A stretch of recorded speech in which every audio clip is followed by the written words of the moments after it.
Bonsoir, il est 22 heures et nous sommes le lundi 1er août. Mesdames et messieurs, bienvenue dans cette nouvelle édition de votre journal de la soirée. Les titres qui dominent ce soir. Le dernier contingent de pèlerins djiboutiens ont regagné hier la capitale après le pèlerinage à la Mecque. Et dans l'actualité internationale, le premier chargement de céréales ukrainien a quitté le port d'Odessa. Voilà pour les titres. Merci si vous nous rejoignez sur Télé Djibouti. Mais avant de développer ce message de condoléances ou suite au décès du docteur Hachim Gamaleddin Al-Shami, survenu aujourd'hui à Istanbul, en Turquie, le Premier ministre, chef de gouvernement par intérim, Abdulkader Kamil Mohamed, adresse au nom du président de la République et en son nom personnel ses condoléances les plus attristées à la famille du défunt et prie le Tout-Puissant de l'accueillir dans son paradis éternel. Le défunt laisse derrière lui une veuve, 4 enfants et une grande famille dans toute la corne de l'Afrique. Ancien haut fonctionnaire des Nations Unies de la FAO, le défunt Hachim Gamaleddin Al-Shami était un grand homme de culture et écrivain. Il avait publié un livre sur l'histoire de la corne de l'Afrique, notamment sur l'origine et l'évolution du peuple Afar, intitulé Al-Manhal. La disparition de feu Gamaleddin Hachim est une grande perte pour toute la nation. Érudit hors pair, doté d'un grand savoir et des multiples qualités, le docteur Hachim Gamaleddin Al-Shami va laisser un grand vide dans la région de la Corne de l'Afrique et dans sa communauté. Que le Tout-Puissant l'accueille dans son paradis éternel. Inna lillahi wa inna ilayhi raji'un. Et ce dernier contingent de pèlerins qui ont regagné la capitale hier après avoir effectué le pèlerinage à la Mecque, qui constitue le 5e pilier de l'islam. Peu avant leur arrivée à l'aéroport international d'Ambouli, les pèlerins djiboutiens ont été conduits vers la ville de Jeddah, où ils ont pris un vol à destination de Djibouti. Les pèlerins djiboutiens ont effectué cette année le 5e pilier de l'islam, qui est le pèlerinage. Le ministère des Affaires musulmanes et des biens waqf, en collaboration avec les autorités aéroportières, ont en effet mis en œuvre les conditions propices au confort des pèlerins partout où ils se sont rendus afin d'accomplir le Hajj. En dehors de leur mission de pacification en Somalie, le bataillon Hill 9, fraîchement déployé et opérant sous la bannière ATMIS, comme il est de tradition pour tout bataillon djiboutien déployé, s'implique dans les actions sociales d'aide à la population. À cet égard, suite à la terrible sécheresse qui a sévi ces dernières années la Somalie, occasionnant le déplacement des populations rurales les plus démunies, le bataillon Hill 9, commandé par le lieutenant-colonel Hamad Ali Mohamed, a entrepris dans la journée d'hier des actions civilo-militaires d'aide à la population. Le chef du bataillon de Hill 9 a mis l'accent sur ce qui est important, d'être présent le moment difficile et de secourir sur tous les plans la population somalienne pour montrer et répondre de notre présence sur le sol somalien. Cette sécheresse a fortement touché la région de Hiran, où sont déployés nos bataillons, particulièrement les villes de Baladouine, Boulé-Bourdé et leurs environs. Afin de porter secours à cette population vulnérable, le bataillon Hill 9 a entrepris la distribution d'eau potable, de médicaments et a prodigué des soins médicaux aux plus nécessiteux. Le coordinateur du ministère de l'eau et des ressources halieutiques somalien, M. Awil Mohamed Jibril, de la région de Hirshabelle et le président de l'association de jeunes de la région de Hiran se sont tour à tour exprimés pour formuler leurs remerciements à l'endroit du bataillon Hill 9 pour leurs actions humaines. En dernier, le colonel Hamad Ali Mohamed, commandant le bataillon Hill 9, a souligné qu'il est du devoir de tout militaire de s'impliquer davantage et humainement pour changer le quotidien des populations vulnérables. C'était donc il y a quelques mois, c'était la Banque centrale avec donc ce qui va lancer le CIRAD ou le système de règlement automatisé de Djibouti. Il s'agissait donc d'un système combinant à la fois un système de règlement brut en temps réel et d'un système de télécompensation automatisé géré par la Banque centrale. Voyons ce magazine de la rédaction. Le public de Djibouti s'agrandit et change de visage au fur et à mesure que se déploie l'ambitieux programme de développement visant à transformer le pays en hub commercial, logistique et financier à rayonnement international, conformément à la vision du chef de l'État, son Excellence Ismaël Omar Guelleh. Dans cet objectif, les investissements massifs réalisés en matière d'infrastructures, notamment dans les domaines de la logistique et du transport, portent leurs fruits en plaçant Djibouti dans une excellente position en termes de compétitivité régionale, tout en alimentant la croissance et l'essor de notre économie. Le développement du secteur financier, qui constitue un autre pilier essentiel de la stratégie nationale de développement, n'est pas demeuré en reste et a connu des évolutions majeures durant ces dernières années. En effet, les importantes réformes engagées par la Banque centrale de Djibouti ont dans un premier temps permis d'ouvrir et de bâtir un secteur financier diversifié, dynamique et performant, avec la présence d'une multitude d'opérateurs, aussi bien dans la finance conventionnelle qu'islamique. Aujourd'hui, il s'agit pour la Banque centrale d'aller encore plus en avant dans la promotion du secteur financier en inscrivant l'activité bancaire dans le modernisme et dans ce nouvel environnement mondial de l'économie numérique où les échanges et les instruments de paiement se dématérialisent. C'est dans ce cadre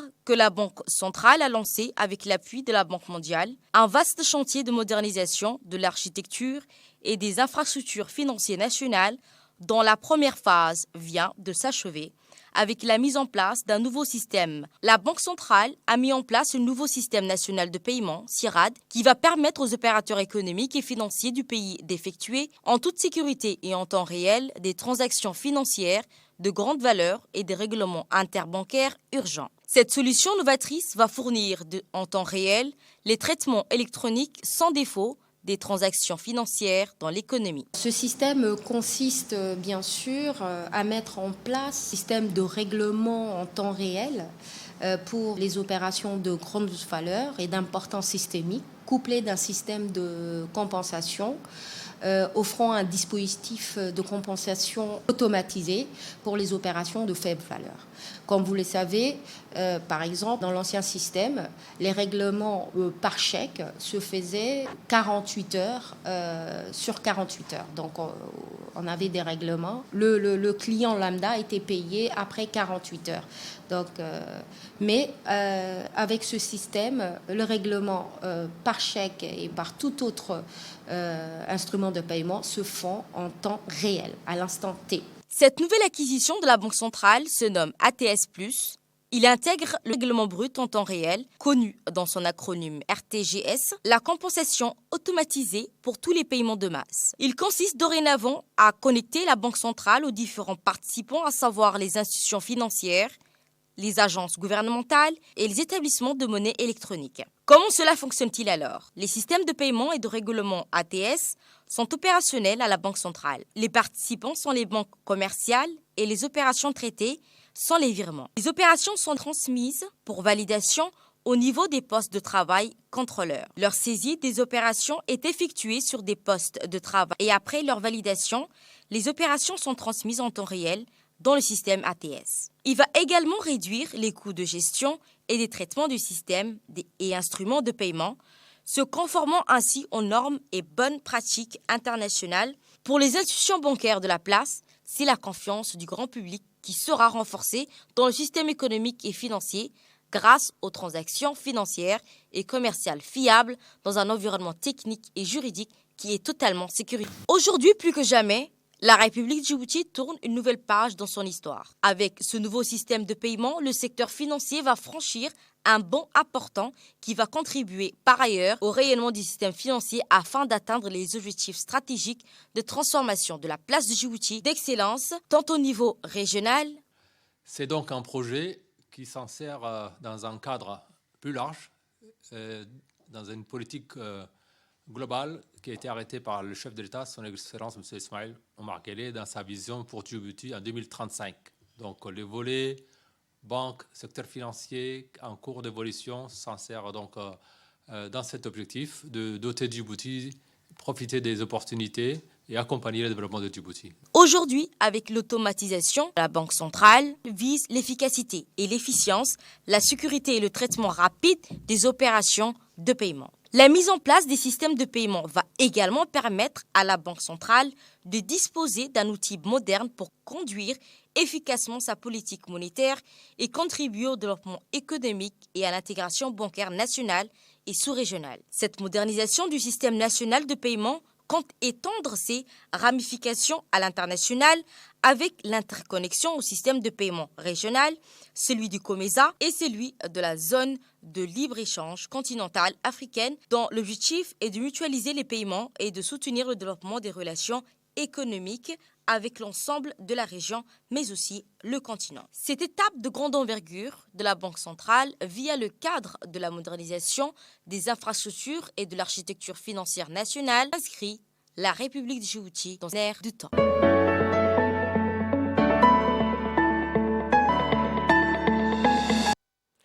En cette période où le Khamsin souffle fort depuis ce matin, la mer est très agitée, des précautions s'imposent pour les sorties en mer.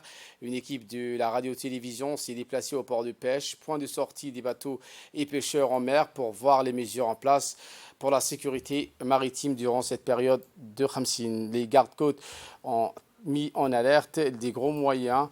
Une équipe de 4 patrouilleurs d'intervention rapide, de grands patrouilleurs P06, des plongeurs ont été déployés en mer pour faire face aux risques et porter assistance aux personnes en besoin. Ce dispositif a été mis en place pour réguler les mouvements en mer et même de suspendre tout mouvement des embarcations de plaisance commerciale ou de pêche durant les heures où la mer n'est pas propice à la navigation.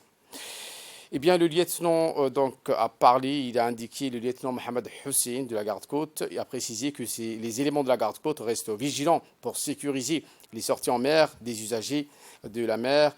Pour cela, le lieutenant a annoncé que plusieurs bateaux de la garde-côte sont en alerte pour réguler les sorties et même les interdire lorsque le vent souffle fort. Fin de citation. Et voilà que nous amène de parler de cette transportation des migrants clandestins yéménites, une embarcation de type Galba. L'embarcation a été interceptée près de Rasbir et donc transportait 55 migrants éthiopiens, dont 6 femmes et 49 hommes. 2 passeurs yéménites ont été interpellés dans le cadre de cette opération et seront traduits devant la justice pour répondre de leurs actes, tandis que l'embarcation a été saisie dans l'attente d'une décision de la justice.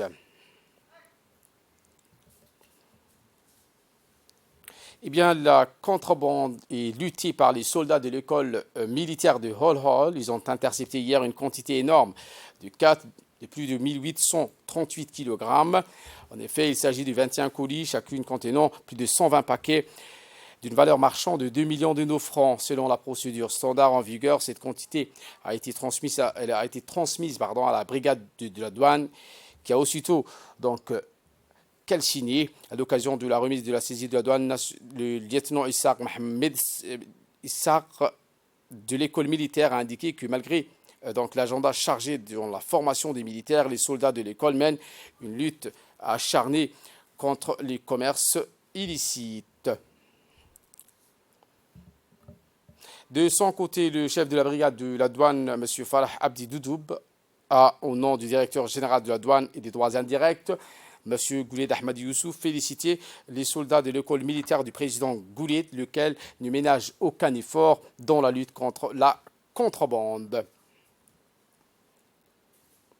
Le jeu d'été, coup d'envoi à Ouéa pour la région d'Arta, sous un ciel clément, devant une foule en liesse. La direction régionale du secrétariat d'État au sport a lancé officiellement le jeu d'été avec la discipline mère que le foot, toujours en collaboration avec les associations locales. L'objectif de ce jeu était de faire connaître les sports traditionnels et leurs identités culturelles aux jeunes et surtout encourager leur pratique.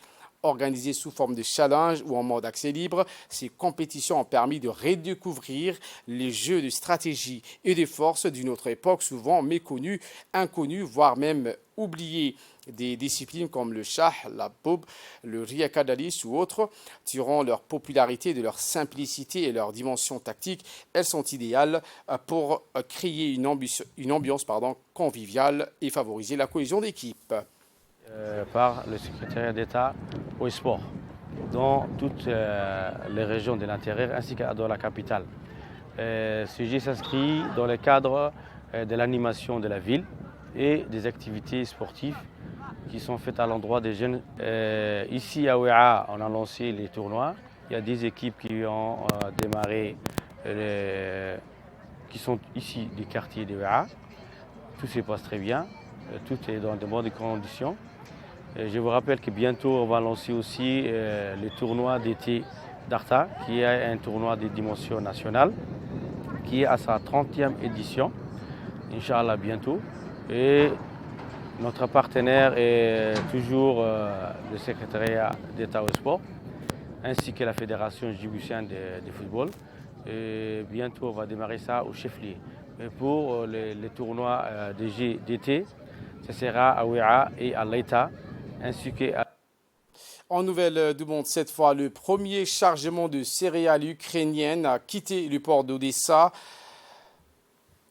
Le premier chargement de ce céréales ukrainien a quitté le port d'Odessa conformément aux termes de l'accord international avec la Russie. Selon le ministre ukrainien de l'infrastructure, Alexandre Kubrakov, le bateau est chargé de 26 000 tonnes de maïs. D'autres convois vont suivre ce premier départ en respectant le couloir maritime et les frontières convenues. Signé le 22 juillet à Istanbul, représentant de Russie, Ukraine, Turquie et des Nations Unies, cet accord permet donc la reprise des exportations ukrainiennes sous supervision internationale. Voilà ce qu'on pouvait dire dans cette édition de 22h. Merci à vous de nous avoir suivis et très bonne suite des programmes sur Télé Djibouti.